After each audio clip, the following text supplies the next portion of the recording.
got a very cute behind. He's probably fine. Besides, if the collection's coming out, we've still got heaps of work to do. Like, I have to get this pinup board finished, and you've got like 3 to 5 more hours of gameplay and audio recordings to filter through. Yeah, 6 I guess if you count the re-recordings.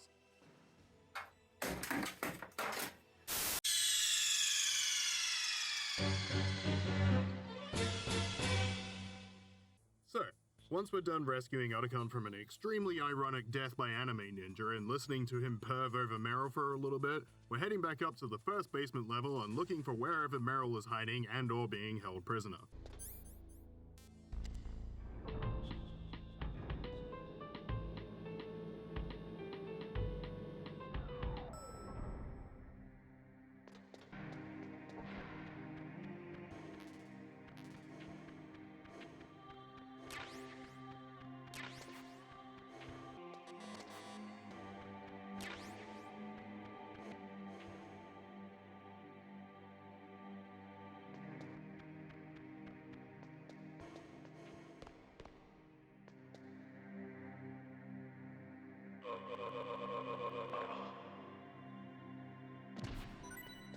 So it seems like she may have gotten away, which probably means that she's hiding in plain sight among the guards. We need some way of identifying her that doesn't rely on her appearance, and yeah, you know where this is going. We talked about it before. We'll start the search. Oh, excuse me.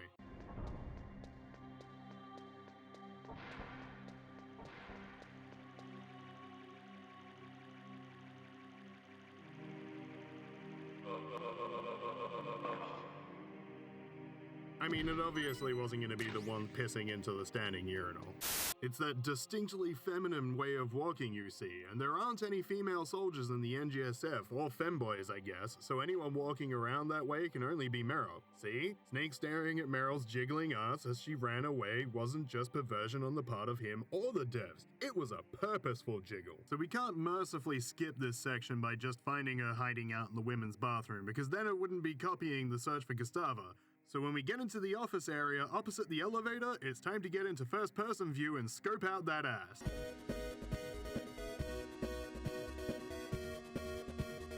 No, I'm not kidding, the game wants you to do this, because not only are you looking for the jiggling ass, I mean MERYL's ass, I mean looking for MERYL. What I'm trying to say is that she makes this sound when you stare at her up close in first-person view. So, of course, once you've correctly identified the target ass, you need to be spotted by it. I mean her. God damn it, Kojima, you've done this to me! She runs into the women's bathroom and you have to chase her in there. That's a sentence that I just said, and here's another. If you can get into the bathroom within a few seconds of her running in, she'll have only had enough time to strip out of the terrorist uniform and will be holding you up in her underwear during the following cutscene. Hey, men aren't allowed in here. I mean, that sort of makes sense, I guess. You know, maybe she was still changing, but was it really necessary? Because, I mean, of course she had to run in here once she spotted Snake to change out of her perfectly functional terrorist disguise? You know, the one that's apparently so good that it allows her to blend back in with the other terrorists even after alerting them to her presence? You know what? Never mind what I said before. Kojima, why is this in here? That's the second time I've been able to sneak up on the legendary Solid Snake. Look, kid, I know you're really proud of yourself, this being your first real outing and all, but I promise you that this isn't the accomplishment that you think it is. You're MERYL? There's no way you could pass for a man for long. Right, of course. The last time Snake saw MERYL, she was still in a terrorist uniform, hence why he didn't recognize her right now. Or before, when she was still wearing the uniform, because that's how disguises work, Snake, you fucking chode. I had no idea you were so feminine. This is no time to try and hit on me, Snake. That's where you're wrong, sweetness. Besides, it's a waste of time. When I joined up, they gave me psychotherapy to destroy my interest in men. Same smart mouth. You're MERYL, all right. Okay, except that was in the briefing files, so I don't think she's kidding about that, Snake. Snake asks if she's hurt, and MERYL points out she's been disguised as a genome soldier, so...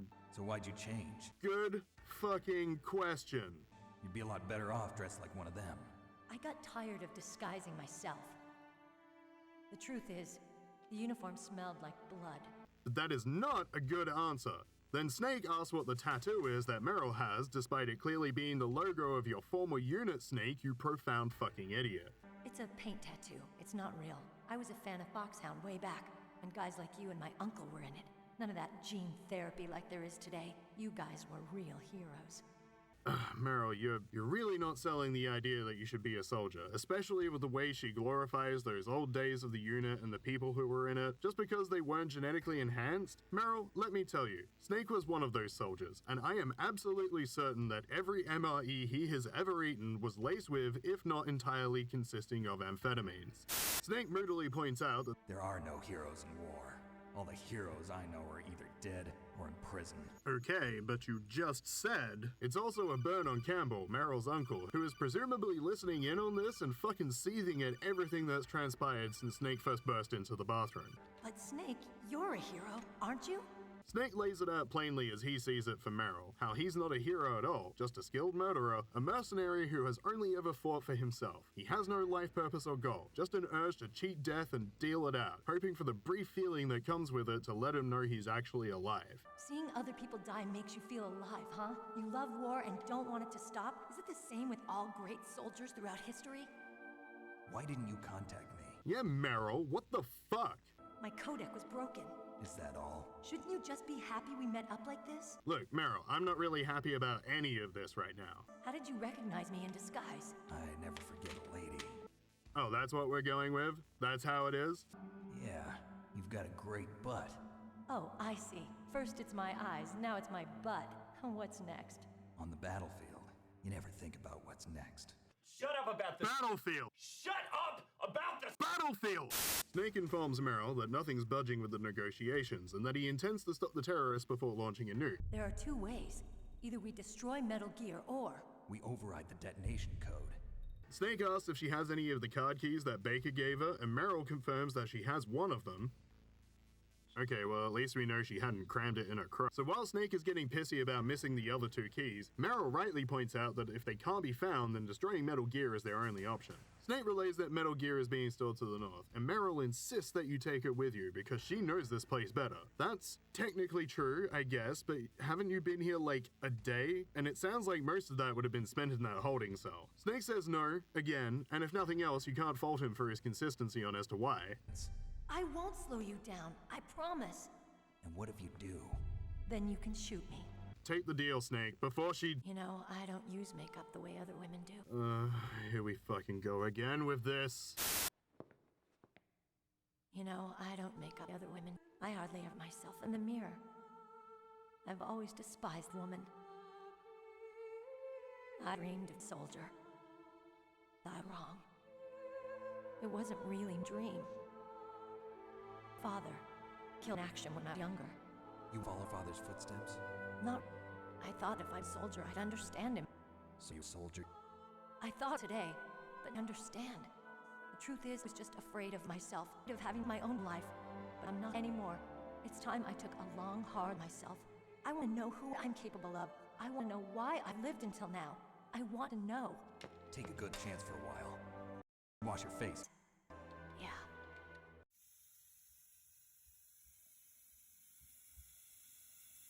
This isn't training or the riding. There are no heroes. If you lose, worm food.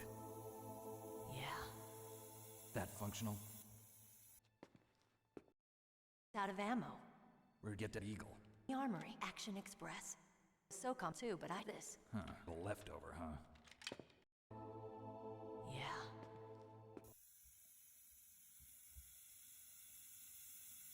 For her naivety, Meryl is still probably one of the most self-aware characters in the game. When pushed, she admits that her posturing about being a soldier has just been that. She explains that she really went army so that she could feel closer to her father, who'd been killed in action when she was a child. This is stuff she already knew about herself, but now understands that there's more she needs to learn. This is great, Meryl. I'm really happy for you, but do you see now why Snake said you shouldn't be here at all? Wrap this shit up. We've got a nuke to stop. We're almost done here, but before we go, we just need one more thing to cement the idea that Meryl is a woman first and foremost, with everything that entails in a 90s video game. Isn't that gun a little big for a girl? Don't worry, I can handle it. Come on, use my 45. Listen, I've used a gun like this since I was 8 years old. I'm more comfortable with it than I am with a bra. Yeah, there we go. Complete with the poking nipples and the texture and her ass still visible in the mirror. I think we're set now.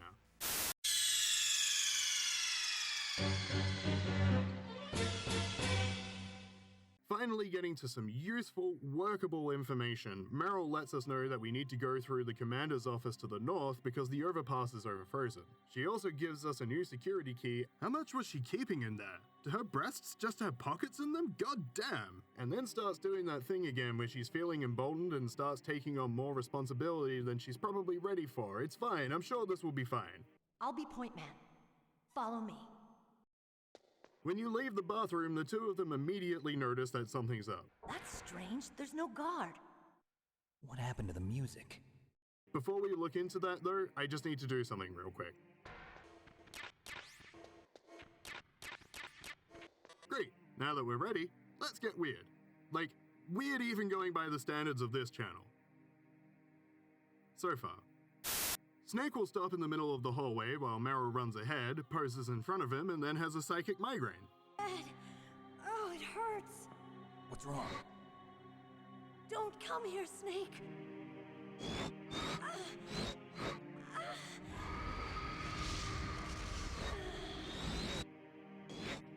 Are you okay? What happened?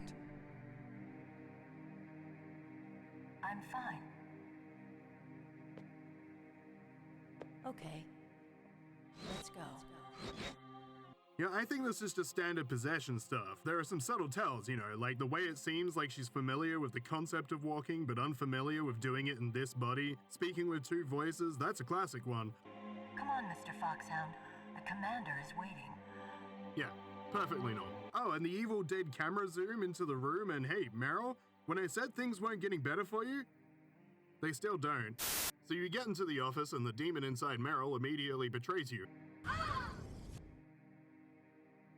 And I mean, what? Is that shocking to you? She's switching in and out of pain states and speaking with multiple voices, and you're just like, yeah, it's fine, I'm sure there's nothing to look into there, I'm not gonna ask questions and just do whatever she asks. 'Cause Snake sure fucking did. What's also unsurprising, given it's been foreshadowed so hard I'm not even sure you can call it foreshadowing, is that she's being possessed and or controlled by Psycho Mantis, so probably not a demon. But he does still have some sort of kink thing going on by hitting on Snake vicariously through MERYL and the weird pain thing, so I don't know, maybe he's like part succubus?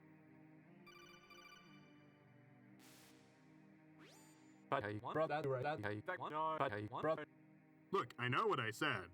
Who's that? You don't like girls? All I'm saying is this scene could be interpreted in a lot of different ways, alright? The Colonel calls and pleads with Snake not to use his weapons on MERYL because she's not herself, with Naomi explaining that the music we're hearing is Psycho Mantis' mind control music. No explanation though of why Snake isn't being mind controlled, which is weird. Don't use your weapon. Try to knock her out. So to stop MERYL from shooting us, we have to beat the shit out of her, taking about a third of her life bar off to put her out of the fight. But I mean, while under Mantis' control, she's a lethal threat, so it's for the good of everyone, really, that we...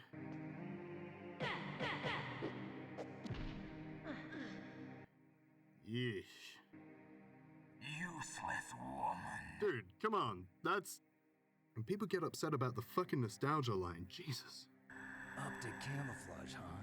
I hope that's not your only trick. You doubt my power? Mantis, my guy, are you mad that Snake thinks you might not have killed her when you actually meant to? Or are you incensed that he's insinuating that you can't take control of a woman's body against her will without killing her at the same time? I know you're angry here, and for the wrong reasons. I'm just trying to work out exactly what flavor of deranged this is.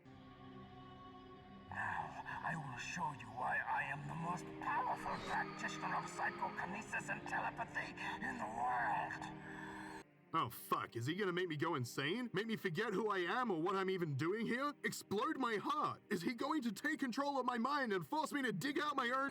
No, there's no need for words, Snake. I'm Psycho Mantis. That's right, this is no trick, it's true power. It's useless, I told you. I can read your every thought. Now let me read your mind. No, perhaps I should say your past. So this mind reading is basically an assessment of your progress so far. You know, his comment here is talking about the fact I've had few alerts on this run. You are a very methodical man. The type that always kicks his tires before he leaves. And I'm a highly skilled warrior because, well...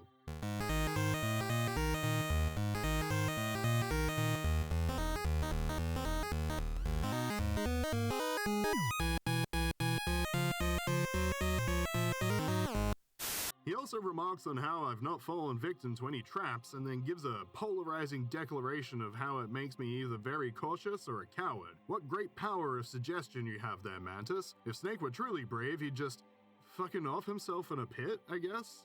Still don't believe me? So far, it just sounds like you've been watching the facility's closed circuits and furiously thinking of ways to say that it actually sucks that Snake is so fucking awesome. Now I'll read more deeply into your soul.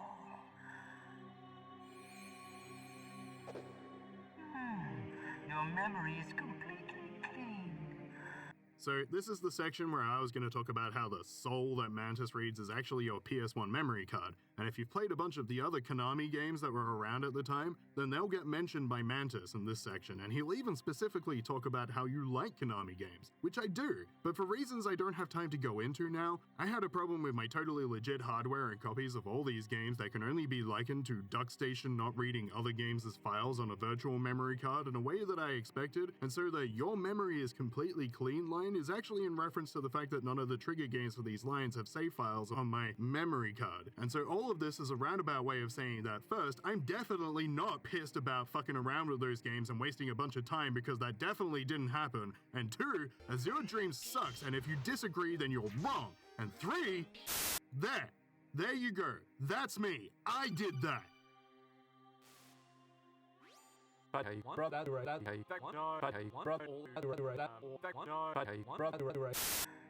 show you my psychokinetic power.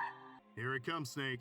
Get ready to... Put your controller on the floor. On the floor. What am I, sitting cross-legged at the foot of my bed, the controller cable nearly stretched to max? I haven't done that since... I mean, I used to play while sitting on the floor. Back when I... That's good.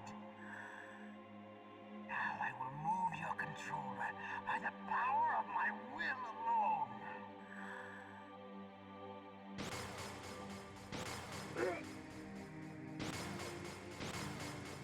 What do you think now? Can you feel? When the fight starts, Psycho Mantis immediately screams something incomprehensible and fucks with your signal input. Then he'll turn invisible and start teleporting around the room, throwing psychokinetic blasts at you before disappearing again. Every now and then he'll fly to the center of the room and summon forth his collection of weird shit to throw at you. Sure, like, I guess the chairs look fine, but then he's got portraits of the developers or something on the fourth wall, and he's got gas masks on the statue bust for some weird reason. I guess it's meant to be just another psychological fear tactic thing, but that's like, whatever, Mantis. You're not the only one who has weird stuff, alright? You're not special.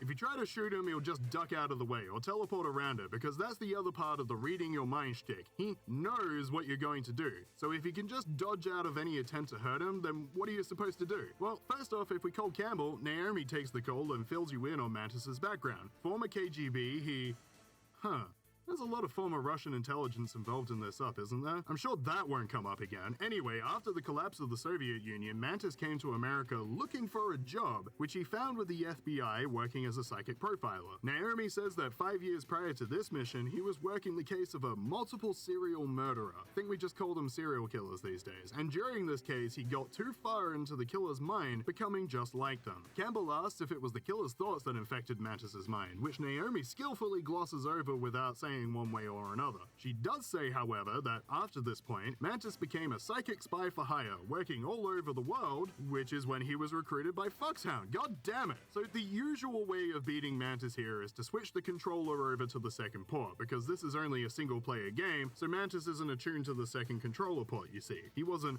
prepared for 2P. And now that he can't read what you're doing, you just pull out the FAMAS and spray bullets at him until he falls over. Easy, 2-minute fight tops. There is an alternative method though, and while it's not easier, it does establish complete dominance over Mantis forevermore, shaming him into his grave, which is a pretty difficult feat considering he did this 5 minutes ago and felt apparently no shame at all. Oh, hurry, hurry, make love to me. Snake, I want you. Boundary breaker and fellow YouTuber, but more successful and presumably not wanted in several southern nations, Artkiba discovered that there's a hidden dodge counter behind the code of Mantis that increments every time that you attack him. When that counter reaches 7, the 8th attack will go through and the counter resets. So what that means is that, hypothetically, you could chase Mantis all over the room to take a swing at him, do that 7 times, and then pull out your FAMAS to take a few quick shots and get some damage in, and repeat that process over and over until you finally kill him. But how long would something like that take, I hear you ask? About 18 minutes and 4 rations. Regardless of how you do it though, there's a point about halfway through the fight where Mantis gets all pissy about not being able to read your mind and goes back to the tactic of using MERYL as a puppet. There's no change in the mechanics here either, we're just back to laying into her and beating her half to death. No, I'm not kidding. Fucking look at the health bar. It's literally half gone. That's not something figurative or representative of her stamina or something. When our health runs out, then we fucking die.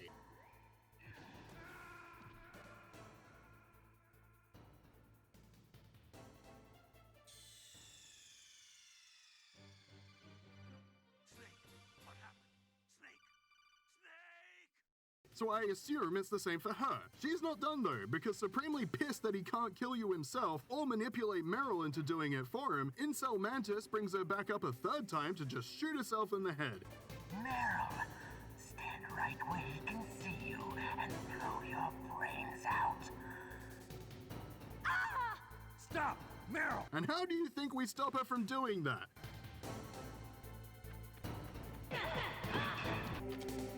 Look, I said this wasn't gonna get better for you. No, it cannot be. No! Mantis, are we not seeing the same life bars? What the fuck did you think was going to happen after the last 2 times? The fight carries on until eventually you wear Mantis down and the first thing you do is call Campbell to tell him MERYL's going to be okay. Colonel, your niece is going to be okay.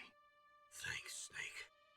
I owe you one. Are you sure about that? I mean, you haven't checked on her, man, and you really let her have it. Naomi says that the brainwashing should wear off, but I mean, what about the concussive damage? But why did you go so far out of your way to save her? For Campbell's sake, or maybe it's because you like her? I don't want to see any woman die right in front of me. Oh, really? Since when did anybody's death bother you so much? Naomi, it's true that Snake has killed a lot of people. Oh man, any defense that gets front-loaded with that has gotta be good. Let's hear it, Colonel. But that doesn't mean he doesn't have a heart. It's okay, Colonel. She's right. Naomi is fucking speechless at this, and honestly, so am I. Yeah, look, let's just put that up on the board. Psycho Mantis briefly pierced through the 4th wall in his dying moments before getting burned by Snake. I wasn't able to read the future. A strong man doesn't need to read the future. He makes his own. Then he says he'll read your future, by which he actually just means he'll tell you how to get to where you're going next, because he's actually not that great of a psychic if you haven't already worked that out. Oh, and in case you're wondering, no, Incel Mantis wasn't a throwaway joke earlier. When Snake asks why Mantis is helping him, Mantis immediately launches into a diatribe about how reading people's minds means he's seen the common thread through all of humanity. Our need to fuck. I can read people's minds. In my lifetime, I have read the pasts, presents, and futures of thousands upon thousands of men and women. And each mind that I peered into was stuffed with the same single object of obsession. That selfish and atavistic desire to pass on one's seed. It was enough to make me sick. Every living thing on this planet exists to mindlessly pass on their DNA.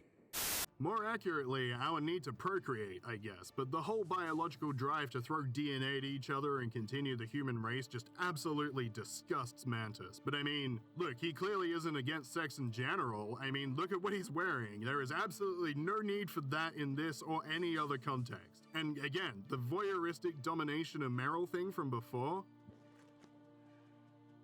Oh, gross. Yeah, right? Oh, and then he looks like this.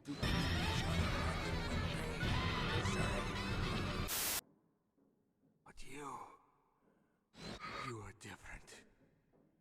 You're the same as us. Nah man, Snake's perversion is distinct and a whole other kind of fucked up. He continues on with a bunch of half-contradictory nonsense in his near-death delirium, like if I have no past or future, then what were you reading before, idiot? The key takeaways are that the first person's mind Mantis ever read was his father's, which is when Mantis also first discovered that his mother died during childbirth and that his father is filled with a murderous hatred for him as a result. Look, I'm not saying that extreme kinks are always tied to deep trauma, I'm just saying that in this case it would make a lot of sense. So anyway, after he read his father's mind, he burned down his whole village, because of course. When I came to, the village was engulfed in flames. Are you saying that you burned your village down to bury your past? I see that you have suffered the same trauma.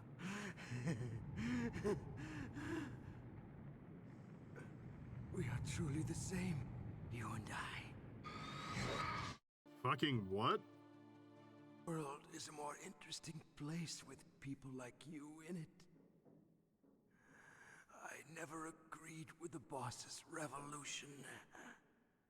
His dreams of world conquest do not interest me. I just wanted an excuse to kill as many people as I could. You monster. Let him talk. He doesn't have much time left. What the fuck, Snake?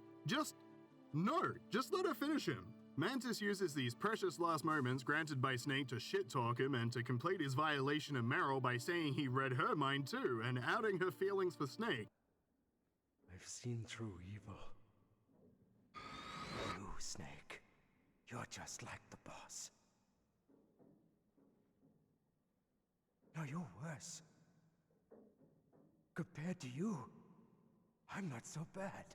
Okay, yeah, Can we fucking murder him now?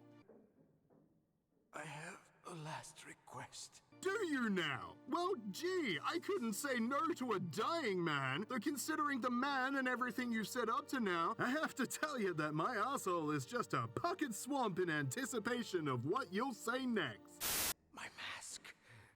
Put it back on. Okay. Like this, other people's thoughts force their way into my mind. Before I die, I want to be by myself. I want to be left alone in my own world.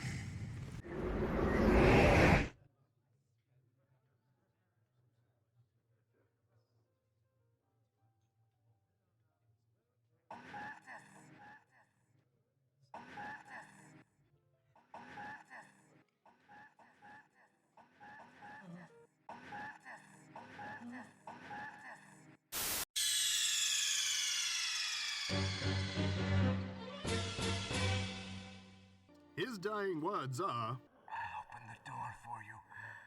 If you want to find your future, go through that door.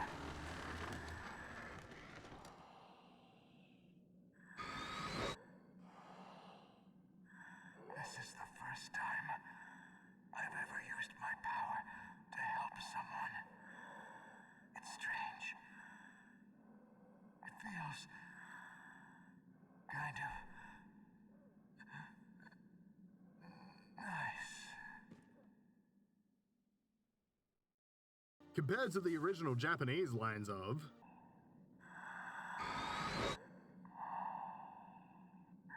力を誰かのために使ったのはこれが初めてだ。妙だ。懐かしい。感覚がす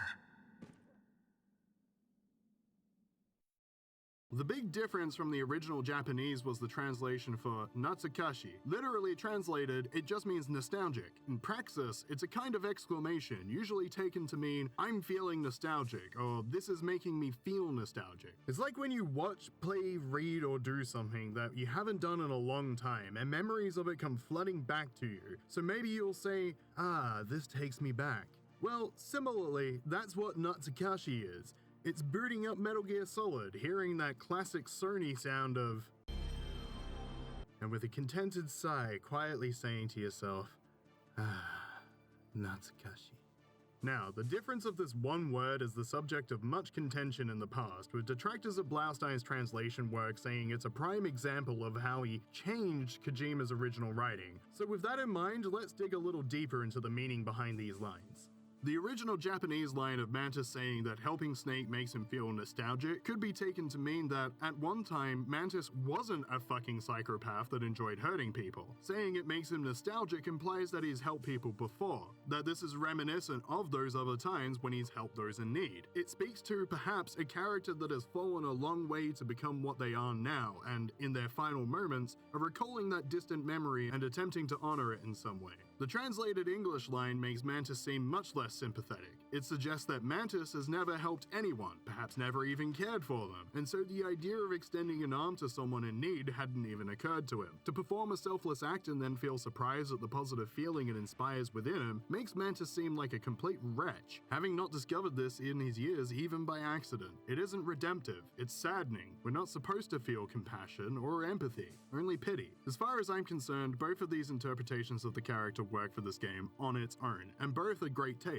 Whether an irredeemable monster or a fallen hero performing one last selfless act, neither version is particularly better than the other, and both allow the narrative to continue without getting in the way. Counterpoint, Psycho Mantis is a fucking monster, by his own admission, and has been since he was a literal child. What was he supposed to feel nostalgic about? The time he set his village and everyone inside it aflame as the chorus of screams lulled him to sleep? Remember, we're talking about the guy who 5 seconds ago said, I just wanted an excuse to kill as many people as I could. There is nothing else we're given that would be considered redeeming for Psycho Mantis, which might justify the idea of him helping someone feeling nostalgic. The only thing I can think of is that helping someone gives him the same kind of feeling he once had as doing something awful, which you can argue adds a layer of nuance to his character that's perhaps lacking in the English version, but still only reinforces the idea that he's a monster. Although, now I'm not sure. Naomi did say he worked with the FBI for a while, but I mean, the burning your village thing? You know what? Let's consult the official mission handbook. Alright, let's see. Found power at an early age. His childhood in rural Russia was idyllic, despite having no mother in pretty tragic circumstances and a father that hated him, and that's when he started hearing voices and unwittingly created an alter ego inside his own mind called the Parasite. Unclear on who did the naming there. Shocked his personality, changed it, brought about great psychic despair, which drove him into a rage and made him kill his own father with crushing psychic energy. Nothing in here about setting his village on fire, but apparently the attack that killed his father also sent out a shockwave to the surrounding town, killing nearly 1,000 people with brain hemorrhaging. Fuck. Of course, rather than be horrified at this crime against nature and the sins that it had wrought, the USSR took him in and tried to train him into a weapon. It would be here that he'd earned the moniker Mantis because of the parasite that he was keeping suppressed within him, and handlers both apparently knew about it and were totally cool with him, so I guess that means they did the naming. By mentally living together with such a single-minded inner voice, somehow he managed to keep his reality in check and he stopped creeping into insanity. Are you sure about that? The outfit he wears on the reg, he says, is to contain the parasite because of the tied-up feeling it gave him, definitely not a sex thing, and definitely not because he's insane. The FBI thing is true to a degree, it seems, but it actually talks about how he was really just looking for victims' bodies after a murder, which tracks for him. Yeah, I can see that being a thing. No mention of a particular case causing some kind of incident, though it's pretty clear that he was uniting with a bunch of killers' minds in the way Naomi suggested, so look, I'm just going to point out that this handbook literally has Kojima's signature on it, and as far as I'm aware, has never been denounced as not canon. Since the scattered source materials seem a little confused on a consensus about what it is actually is going on here, what did Kojima actually mean by this line? Well, in all my reading and watching of interviews past and present, I've not found a huge amount of commentary about Mantis generally, and nothing specific about his motivations here. However, according to a fan wiki for the game, and I've seen this mentioned before elsewhere, perhaps citing this page as a source, which says according to Kojima, but then doesn't state if it was an interview he said this in or if it was in a tweet, and the link appears to be for a comment section, but then when you open it, the linked site is frozen. This line from Mantis was him recalling how he sensed his mother's emotions as she was dying, giving childbirth to him, using the last of her strength to save him the way he's using the last of his to help Snake now. Okay. As you'll see, as we progress throughout the series, these changes resulted in the scripts being more closely monitored for true translation fidelity from this point on, and everything will be fine as a result. Oh, Mr. Blaustein, I agree. It is a stupid fucking line. However, this change to the in-game dialogue is often so maligned, and in combination with the fact that Kojima didn't like the change, which we'll fucking get to that, it's used to paint Blaustein as being a bad translator, and that his work on Metal Gear Solid 1 was poor compared to Kojima's true genius. I'd argue that the translated version of Mantis works better, within the greater context of the rest of the series, because as we'll learn in time, he's pretty much always been a fucked up monster of one sort or another. If it were as big a problem as it's been made out to be, I'm certain that Kojima wouldn't have maintained that view of the character for the rest of the series. He's not exactly shy about retconning things. So, what was Kojima's problem with the translation? Good fucking question, because not even Blaustein knows for certain. If you haven't read it, I highly recommend you go and read his account of the events, because I think it stands for itself, and at the very least, both sides should be known. But as far as I can find, and I mean, I've done a lot of goddamn searching, let me fucking tell you. I don't think Kojima himself has ever given a full or even direct account of what he was thinking during that time. Though I'm sure someone will be quick to point out some cryptic fucking tweet of Kojima's that would clearly explain the entire thing if only you could get on his Riddler-esque level. I'm sorry, Dave. I'm afraid I can't do that. Wait, so is this for like Death Stranding 2? For Blaustein, he was translating this game on his own, which I can't even begin to describe how big a feat that would be to do now in 2023, but this was also still largely a pre-internet era. It was around, but not to the extent that it exists now, and clearly wasn't an available method for Blaustein. Not only did he not receive proper direction or notes about the script, but his ability to search for Western recognized equivalents for some things in that script would have been limited. He even says he had to go searching for alternative media when looking for military jargon and styles of speech, because the original Japanese script, literally translated, came across as stilted and flat in English. And that's something that seems to get lost in all this. Yes, Blaustein did change some wording all over the script. If you think that doesn't happen even now in other games, then I don't know what to tell you. You're wrong. It's called localization for more reasons than just the language change. It includes terminology, turns of phrase, and idioms. For example, Japan fucking loves its puns and wordplay, and that just doesn't really carry across to English. Here, let me show you. Didn't get it? I'd bet you'd fucking love it if Kojima wrote it, huh? The closest Blaustein received as an explanation was an initial response from Kojima that he loved it so much, he immediately proposed Metal Gear Solid Integral, a re-release of the game to Japanese audiences which would use the English dubbing, which he went ahead with as it happens. Then, nothing official at least. Blaustein later heard, though it seems was never directly told, that Kojima was then unhappy that his script had been tinkered with.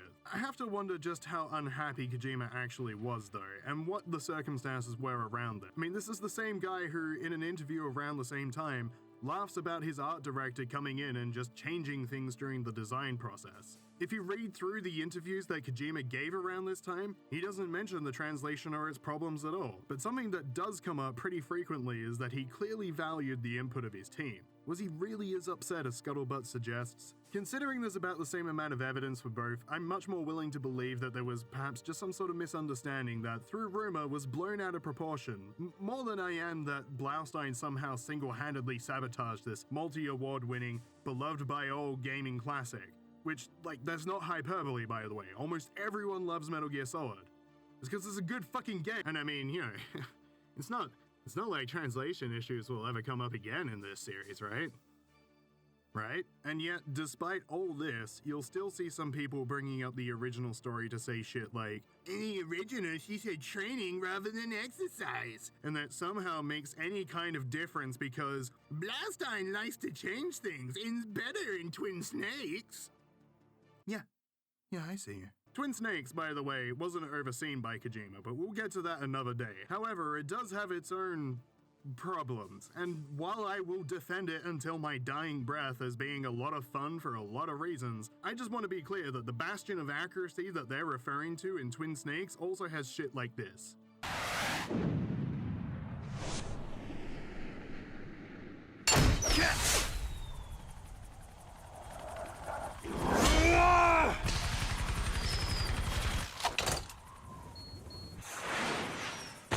God, you're just a beautiful hot fucking mess. I'd also like to highlight that long before this translation change was common knowledge, people still loved this game. People continue to love this game, even after it became common knowledge. And the guy who translated that line from Mantis is the same guy that translated the rest of the game. But perhaps most importantly of all is the same guy who gave us this. Mankind ill needs a savior such as you. What is a man? A miserable little pile of secrets. But enough talk. Have at you! I'd even go as far as to say that Metal Gear Solid set the tone and style by which the rest of the series would be judged. Not just because it was the first, which it wasn't, but because it was just so good. And for Western audiences, an undeniably large part of that is down to the work of Jeremy Blaustein. If you're looking for a broader point in all this, is that the translation we got works just fine, if not perfectly for what it is. And if you've ever made a serious complaint about it, then maybe you should stop and think about what it is that you're actually complaining about. You whiny little cunt.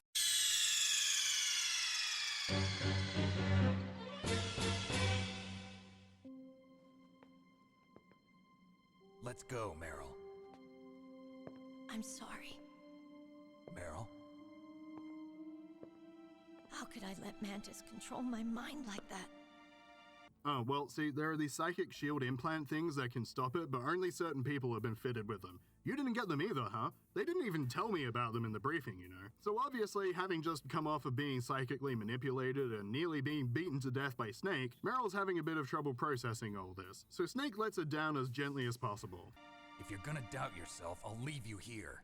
Jesus fucking Christ, dude. Yeah, so Snake's back to his boomer-ass wisdom dispensing, you know the kind, where they state the problem and then the final endpoint and at no point detail anything in the middle about how you're meant to go from one to the other, but make sure you know that not succeeding based off this vague advice is both a moral failing and you personally failing them. Hang on, I'm getting distracted again, where were we? You're right. I'm sorry. I won't do it again. Ah, there it is. Takes me right back to a time where I feared and/or respected authority. What follows is an exchange that I'm absolutely going to bring up again later, but for now it highlights how little Snake thinks of anyone else around him when they're either not mission critical at that moment or not someone he's trying to worm his way into. So, tell me, Snake, what's your name? Your real name? A name means nothing on the battlefield. How old are you? Old enough to know what death looks like. Any family? No, but I was raised by many people. Is there anyone you like? I've never been interested in anyone else's life. You're a sad, lonely man.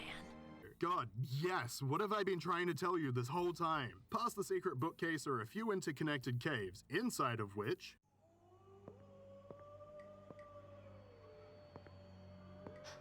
Could there be wolves in there? Yes, MERYL. A bunch of them. And of course she runs on ahead, and I wish she hadn't, because the wolves in these caves seem to love her for some reason, but will literally maul Snake if he even so much as breathes near them.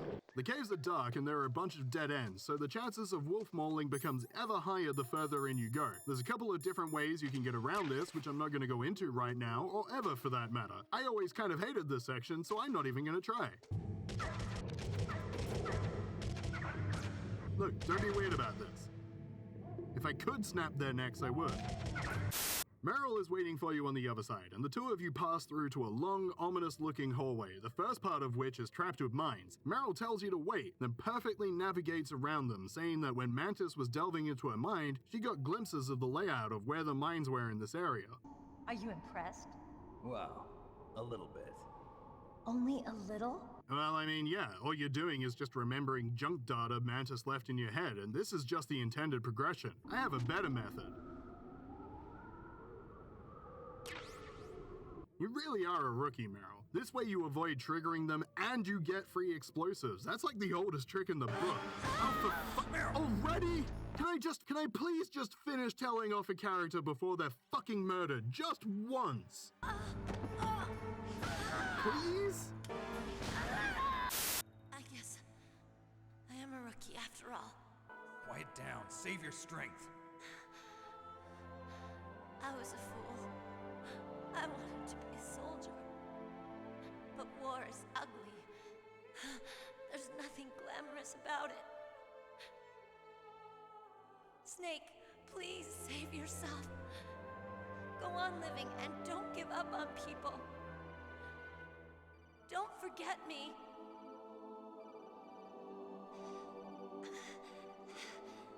Now get out of here.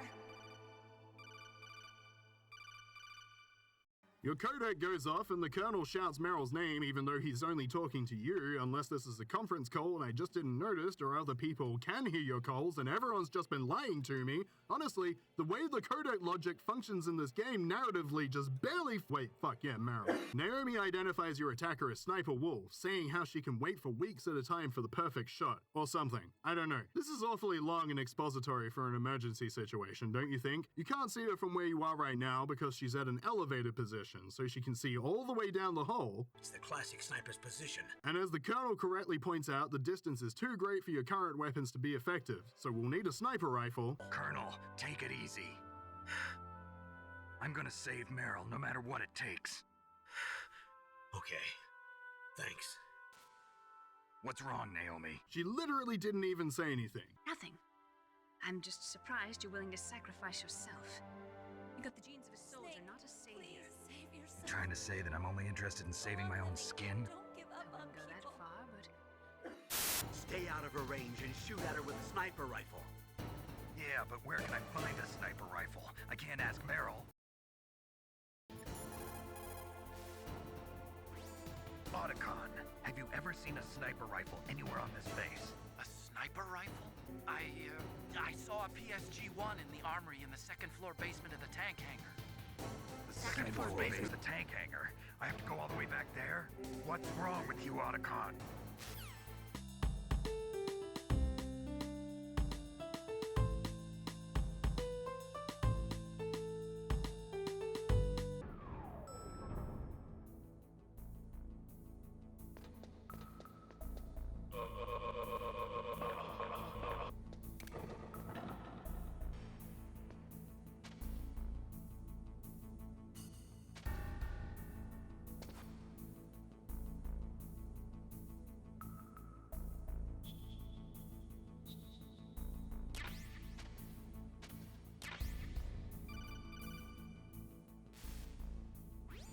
You got a PSG-1. You can use Is now that really against the time Sniper for Wolf. this?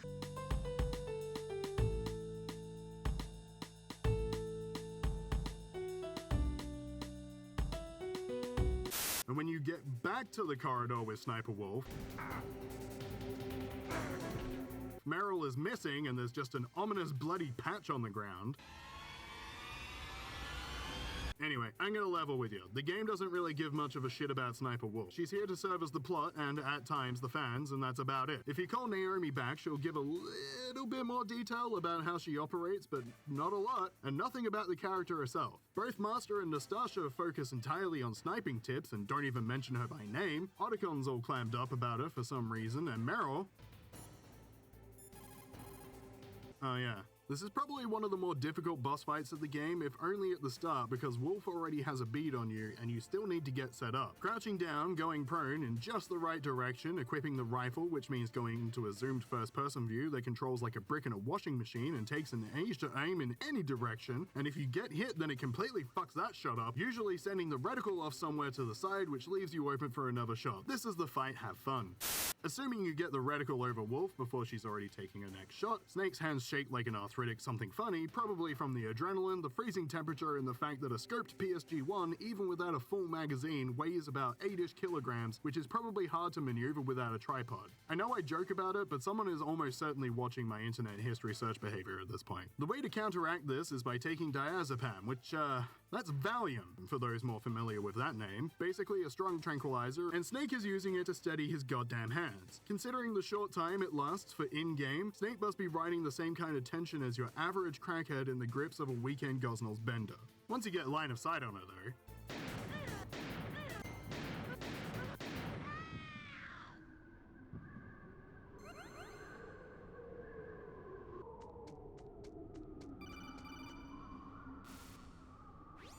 Snake, wouldn't now be a good time to save your mission? You haven't saved your mission in a long time anyway, right? What's going on? I'm not sure. I'm getting a bad feeling. Bad feeling? Something you ate? No, I'm serious. Like a premonition or something. I'm sure it's fine. If we check where Wolf went down, a lot of disappearing bodies around here, but I mean, that's what happens to the rank and file NGSF guys, right? That's probably what happened here. Wait, but then... Meryl?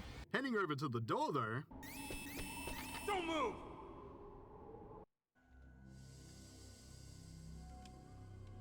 It's hard to miss when you're this close. Yeah, but it's not nearly as sporting. Toss your weapon over here. Slowly. How about you let me keep the weapon so we can go round 2, and maybe this time Snake will actually finish someone off for once. Played by Julie, this isn't my real name, Monroe, Sniper Wolf is kinda possessive and oddly sexual towards someone she's trying to kill, but I'm told she's just like that. Also, Snake doesn't know when to shut the fuck up. A lady sniper, huh? Didn't you know that 2/3 of the world's greatest assassins are women? Do you want to die now?